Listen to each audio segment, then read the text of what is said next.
Sometimes we get confused and we think that the way to stay up to date on what's going on in the world is to stay up to date on what's going on in the news. And that's important. But there's a whole other part of it, which is just ways the world are that isn't news. And there's a bunch of people who do this. The US government does this, the United Nations does this, other governments do this, non-governmental organizations do this. They figure out what's going on in the world, and then people who are decision makers know about that. But then it never gets reported on in the news because there's never a big headline. And what we're going to be looking at today is electricity. There are other sources of carbon emissions that it turns out are going to be the harder ones. That's steel production, heating, industrial heating, plane travel, and international shipping. Actually, they're substantial, but probably less than you would think. Concrete is a big one. Electricity, really important, a big source of carbon emissions, as you might imagine. And we're going to look at this report and what the world looks like right now and what it might look like in the future. This is a report from Ember, which is an energy think tank, and they are funded. I don't know who funds Ember. We should actually look at that. Several left-of-center environmental organizations, including the European Climate Foundation, Quadrature Climate Foundation, the Sunrise Project, and the World Wildlife Fund. These people want to know what the world is like. They don't want to know the news. They want to know the actual situation, and so they pay smart people to crunch numbers. And this is the report, and anybody can look at it. It's available for everyone, but no one will look at it except for now. We're about to take the number of eyeballs on this report times 10 what it would usually get through this video. I hope they don't mind, but the lead here is that the world has just hit 40% of electricity generation coming from renewables. And there's going to be a bunch of graphs, and we're going to get to see how that's happened. So we've got two graphs here. One is the amount of power generated. You can see that the amount of power generated has gone up substantially recently because the economy is growing and also there's electrification happening. So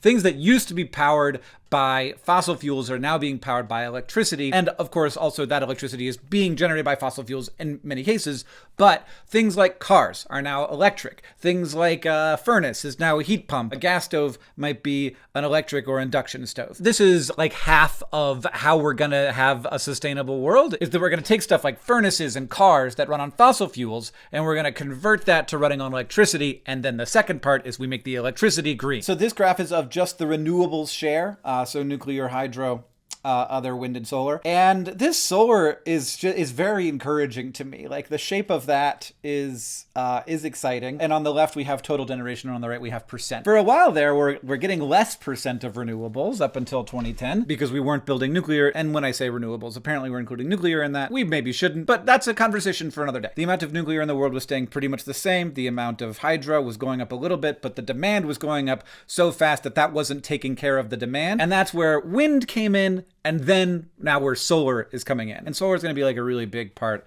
of this report. So renewables growth in 2004 was 49% higher than the previous record. Haha. So that wasn't last year, it was this year. And a big part of why that is the case was an increase in hydro, which can be really lumpy. Really big hydro projects add a lot. And whereas there aren't that many little tiny hydro projects that are substantial in terms of energy generation. And also you can see here that we lost some hydro last year, which is fine. I actually don't like hydropower universally. I think there's lots of use cases where in the future, I hope that we decommission those dams. Not all, but we don't need to talk about that. We're not going to talk about that. So this graph is of the increase in capacity. So that's all of the new power that was added to the grid last year. And you can see that renewables met 3/4 of that demand, but then there was also additional gas and coal added. Other fossil fuels tends to be oil is usually the thing. Sometimes people actually burn the bad oil, the sort of worst of the oil that they can't use to turn it into gasoline. So demand increased of a substantial amount this year, but most of that demand was taken up by renewables. Global solar power is doubling every 3 years, and that has now happened for 4 doubling cycles. It's been pretty much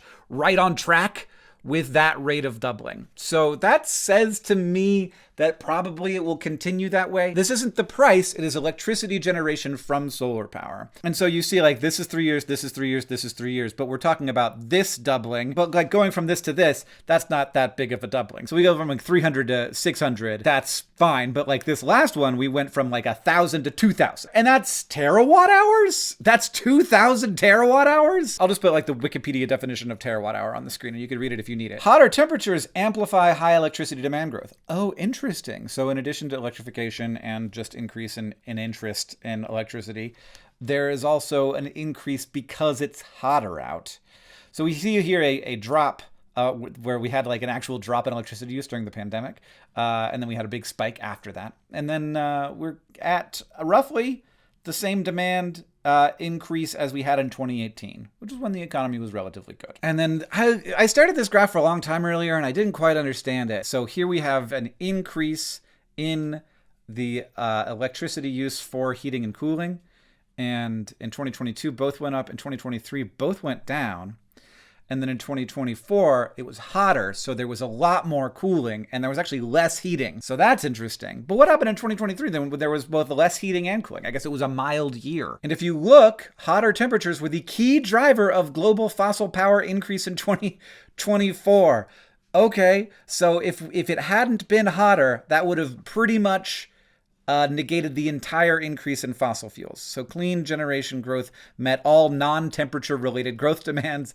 Hotter temperatures led to an increase in fossil generation. You could say it that way. I don't know how, that's kind of wibbly to me, because if we hadn't had that increase in demand, there still would have been some mix. It wouldn't have just been the fossil fuels that went away. There still would have been some mix of clean and fossil fuels. And you know that, people at Ember. But the temperature-related effects was a substantial piece of the total growth in demand. Interesting. Let's look at the big picture. Solar is surging. Flexibility can take it to the next level. This is a wild graph. So this is various sources of energy and how fast they got to 2,000 terawatt hours. It took 60 years for hydro. It took 43 years for coal. It took 42 years for gas. It took 20 years for nuclear. So that's kind of amazing, actually. We could have done so much more with nuclear. And then wind, even faster. Solar, not only fast, and this reflects the kind of technology that it is, such a smooth curve. None of these bumps on solar, because ultimately solar technology is much more like manufacturing than it is infrastructure. Obviously, people do have to put it in frames, and they have to bolt it to something. They have to put it in a place, and they have to wire it to the grid, and they have to get grid connections and stuff. All that stuff is infrastructure. The panels, that's just chips. It's factory stuff, and it makes more sense that would get on a really fast learning curve and have a Moore's law type effect, where it as long as there is demand for it, there is a lot of pressure to innovate to make it cheaper, and there's a lot of ways to figure out how to make it cheaper. And that is the effect that we've seen. Theoretically, there's going to be a leveling off here. I think that there's a possibility that the leveling off will not be because costs kept coming down, but because we don't have as much use for that power. So unfortunately, solar can only make power when the sun is out. And so there's going to be a moment reached where the amount of electricity we need while the sun is out is well and truly, we have more than enough, especially because you want to get the shoulders up. So the times when the sun is lower in the sky, or there's spotty clouds, you want to get that up to 100% of capacity. And then when the sun is blaring, you're going to have more power than you need. So what do you do in that situation? You do energy storage, which is what they're saying here. Flexibility is going to take it to the next level. So we might hit a ceiling where we need the cost of batteries or other energy storage systems to come down before solar can continue on its cost curve and implementation curve. So inside here, we see global solar generation is now equivalent to the entire electricity demand of India, avoiding significant emissions. It avoided the emissions equivalent to the United States power sector emissions this year. So the entire industry of solar, not just in the US, but the entire industry of solar, basically canceled out the US's carbon emissions, which is a lot. 1.68 megatons of carbon dioxide. Another wild graph. Solar capacity additions jumped 30% in 2024. 30%. The amount of solar we added this year is basically, I would say, I'm eyeballing this, equivalent to the amount of solar we added every year up to 2020. So every year that has ever existed until 2020, if you add that up, that's about as much as we added in 2024, which I guess that makes sense if it's doubling every 3 years. Now that I know that, actually, I can tell you that is definitely correct. The rapid growth in solar is on display everywhere. This is a cool graph. So this is solar implementation by amounts in various places in the world. So these are the countries where there's over 100 terawatt hours. China, from 2019 to 20, they added more solar than everywhere in the world combined this year. That's wild. Is that production? That's generation. That's not panels created. That's watts. That's watt hours. So United States, we went from under 200 to up 350-ish India, Japan climbed a little less dramatically, which is interesting, but everywhere's going up. Lots of really big jumps in the small space here at under 1 terawatt hour. And you just got to expect that these places are going to keep on climbing, because one of the effects of solar is that if solar and batteries get really good, there's a lot of places where that's actually going to be better than the grid, which could be a problem because you need a reason for the grid to exist in a lot of cases. Maybe it can be so good that the grid really doesn't need to exist in those situations. It would depend on the climate. It would depend on how much electricity they can actually generate. Wild. But that is really good for a lot of those places. And these panels are getting really cheap and really surprisingly easy, accessible for people in, places like Armenia and Estonia and Malta and Jordan. We got these really big jumps over here. South Africa, UAE, Pakistan. Oh yeah, the Pakistan story is really interesting. I read an article about that. Taiwan. So just huge jumps. Even in the United Kingdom, where they do not have a famous amount of sunlight. 58% of global solar generation lies outside of OECD, majority in China. So OECD countries. The Organization for Economic Cooperation and Development. You see them now here. They're the countries that have larger economies, roughly. So OECD used to be pretty much in 2010, it was pretty much 100% of solar generation. And now it's about 50. It has crossed that we are no longer the majority of it, the OECD. But this China hunk is ridiculous. Look at this climb. This is also a really big story of 2024, where China just had a price war with solar panels. They just had so many different companies making solar with a lot of incentives from the government to do it. And now you're in a situation where they just got to get rid of them. So they're selling super cheap solar panels all over the world. But all this is on the same scale, which is interesting. So Africa and the Middle East also adding a huge amount of solar. And it looks like that could just, I cannot imagine that it's not just going to keep skyrocketing. And now we see that battery prices have dropped. So this is 2014, everyone. So the year The Fault in Our Stars came out, 10 years ago, not a long time ago. Batteries were $715 per kilowatt hour. They are now down to $115. Yikes! That's just cheap. The amount that it fell between 2014 and 2015 is greater than the amount between 115 and 0. So obviously, this happens in percentages. It doesn't happen in absolute numbers, because you can't drop another $120 per kilowatt hour, because that would take you into the negative. You can keep going down, and it doesn't matter. Each little bit you get closer to 0.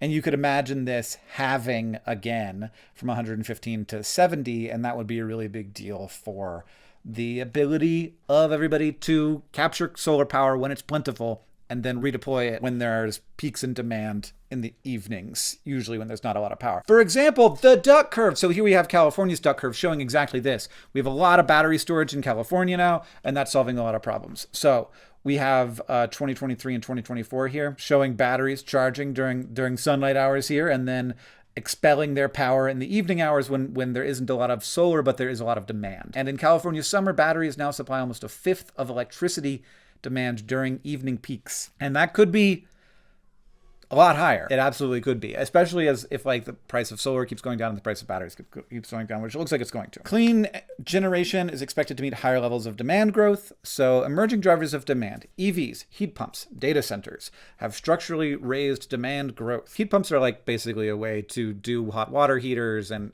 furnaces with electricity, whereas now they're oil or gas, mostly. Long-term demand forecasts have revised upwards. There remains uncertainties about the scale of the growth that will materialize in the coming years, including crypto mining. Oh my God, crypto mining. Such a frustration. And then EVs and heat pumps. I'm surprised that EVs are so much more than heat pumps. But I guess it makes sense. EVs use a lot of electricity. But this will all continue to go up unless a bad thing happens. We want these two pieces to go up, because every time that electricity demand goes up, a tremendous amount of carbon does not get released into the atmosphere. Heat pumps are way more efficient than furnaces. EVs are way more efficient than gas-powered cars. And then if we could stop doing crypto mining, that would be great. But obviously, data centers are going to continue to be a part of our lives. So here we have it. U.S. data center electricity demand could triple by 2028, but the outlook is highly uncertain. I hope that's not the case. Rising demand for electricity to train models for artificial intelligence has increased data center power consumption, followed by a period of stable demand in the sector. Looking forward, recent projections suggest that electricity consumption could triple, which would then account for 12% of United States electricity demand However, the lower end estimates, just over half the high case estimate, uncertainty in these forecasts, is equivalent to Australia's national electricity consumption. That's a high level of uncertainty. Clean electricity growth is growing quickly enough to meet higher levels of demand growth, but that's not what we want. We want to create more clean electricity than the higher level of demand growth, which is what it looks like will happen. It's just like we need this line to way outpace these other lines. We see by 2030 a lot of clean growth, and then we have demand growth, two demand growth forecasts here, and that this outpaces it. But like, I need to see that like some kind of an exponentiality here before I feel actually encouraged. And I think that it's possible. Future electricity demand growth in India and China will be powered by clean source. That's seems like a powerful statement. I believe that about China. I don't know that I believe it about India. I was right. like this projection does not show India going down. It shows fossil generation decoupling from demand and growth. The decoupling could start happening, whereas in China, 2024 could mark a peak for the fossil generation, which I think is actually likely. Having looked at this for a long time, I hadn't really expected it. Now I kind of expected it, especially because of this solar thing. And I think that they'll also get really good at, like, they're already getting really good at batteries. They're getting good at other battery chemistries that aren't just good for EVs. They're good for power storage. So like they take up more space and they're heavier, but they're cheaper because they use much less expensive materials. And in that circumstance, that's grid storage. And that could be very powerful. We've got this also that saying that we could have had this, it could have been this year, but the temperature increases, we had an increase in fossil fuels that were, and again, I do think that there would still be a mix of clean and fossil, even if there weren't the temperature increases, because that it's not like a one-to-one thing there. There's reasons why you deploy fossil fuels, even if you have enough green energy. Products already under construction will nearly double India's existing wind and solar capacity. That's awesome. And I can't imagine that will stop. I imagine that there will be even more stuff under construction soon. Clean electricity is reducing the need for additional fossil power. And this is the graph that I was looking for. So this is 5-year hunks of fossil fuel generation. So how much was added? And so you see like a big hunk of stuff being added here. And this is China, this is India, this is the rest of the world. In the last 5-year hunk from 2020 to 2024, if you don't count China and India, the rest of the world actually produced less power from fossil fuels. And it's projected that in the next 5 years, China will cross that line and it will be decreasing the amount of energy generated by fossil fuels. India will still be a net positive, but overall that will make the world net negative. We'll finally have crossed that barrier. We'll probably do that sometime in 2025. And it makes a kind of sense to me that this is mostly a story of solar and batteries. Wind is really powerful technology, and as turbines get bigger and as they get deployed in better spots, and as the best spots have those old turbines decommissioned and new ones put up, there's still a lot of opportunity there, but it isn't like a TV, It's just never going to be like a TV the way that solar panels are. Solar panels are just like TVs. And you saw like over the course of, I saw over the course of my life when we went from cathode ray tube TVs to doing the flat panels, like you can really imagine it quite similarly to a flat panel screen. In fact, a solar panel is in many ways just an LED run in reverse. So instead of putting electricity in and photons coming out, photons come in and electrons go out. And obviously there's ways to optimize. But actually, if you like shine a bright light at an LED that isn't on, it will generate a current. It really is a reverse solar panel. And batteries are actually quite similar, where they are created in films and then they're oftentimes rolled up into cylinders and they look like, what we imagine as a battery, but they're just like long rolls of produced film rolled into a cylinder that's placed into a thing. And with things that are like made in factories this way, where like everything is really reproducible, there's just like tiny little incremental changes that make things better over and over again. And as demand goes up and competition between firms increases, there's just so much incentive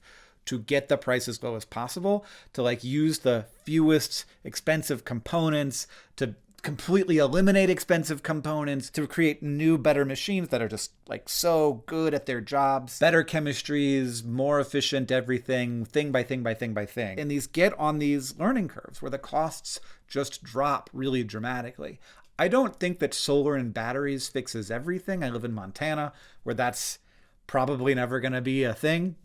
You can't have enough batteries to get us through the winters here when the sun is often not out and the wind is not blowing for, weeks at a time. Like here in Montana, in the winter, there's long periods of time where the sun is not out at all. The days are very short, but in addition to that, it's cloudy all the time. So it's very bad for solar. Now, it might be that wind can make up some of that. But for a lot of the world, for a lot of the time, solar and batteries are going to be a way bigger thing than we think. There was a moment there where batteries, like the price of batteries stopped going down. And some people took that as we've hit a floor. But really what it was like a supply shock from the number of electric car companies trying to get the batteries to make current cars with that current battery technology. What has happened since then is battery technology has continued to advance, and now prices are going down again because batteries are actually getting cheaper to manufacture and they're making more of them, which means that the supply and demand are more in line with each other. There are, of course, still bad news here. The increase in demand is in part good news. It's in part heat pumps and EVs, which is getting us off more carbon-intensive forms of energy. But you saw that data center graph, and you also saw that it might triple and become 12% of the US's electricity demand over the next 3 years. There's also the increase in demand because things are hotter, and that is also a concern. But I do want to keep in my mind that part of the increase in demand is people having air conditioning who didn't have it before. And I enjoy air conditioning, even in Montana, because it can be very hot in the summers. It's not a good place to live. It gets very cold, it gets very hot. It's weird. I don't know why anybody lives here. I mean, I know why I live here, but I'm not going to tell you because then you might move here, and we don't have any houses right now. Not that you do. I know. Does anyone have houses? Is there a way to print houses in a factory so that we can get the prices of those down? The answer to that question is no, but the answer to why it's no is complex and frustrating. And then the other piece of bad news here is, of course, that this is just one sector of carbon emissions. And there also are advances in concrete and in steel and in industrial heating and in air travel and ocean shipping, but those are harder problems to solve. So I do feel good about look, this is going to change and this is going to get fixed. I don't know if it's going to be fast enough, but it's really happening. So I do like to look at both of the things, both that the problem is massive and very difficult and we should be taking it on in a more real and serious way, but also in terms of there is evidence that we are taking it on in a serious way. And the results of that actually are going to, maybe not as fast as we need to, but are going to start to solve this problem. And it's a complicated problem and it's one step at a time. But this to me feels like news. It feels like a big deal. It feels like things are changing. We're hitting a moment with electricity generation that really does matter. And over the next 5 years, we will hit the point where we are generating less and less energy with fossil fuels every year. That's great. And that's not news. There's nobody, I didn't see anyone covering this. I mean, I saw the clean tech blogs I follow talk about this, but it's not news because it's not bad. And it's also not news because it's not we did it, we hit the moment. I thought about this with cancer when I was doing research as I'm working on a book about cancer. And I was oh, now most people who get cancer die of something else. They survive their cancer or they die with it of some other cause because they're old. And they died in old age. I was when did that happen? When did we cross that threshold where it went from 90+% of people who got cancer died of that cancer to being, now in the 40s? What? No one told, but because there wasn't a moment, there wasn't a moment we could celebrate. I think it's good to know where we're at. And I'm glad that there are people crunching numbers to figure out where we're at. Now, this report continues, but it's a long report. You can go and look at it, and you can look at country by country stuff. You can look at demand stuff. There's a bunch of stuff that we didn't look at in this. I only went through the first, I think, 2 pages of it. And I think there's 5. I'll link it in the description. And you can be among the top 0.01% most informed people on climate and electricity generation knowledge. So good work and goodbye.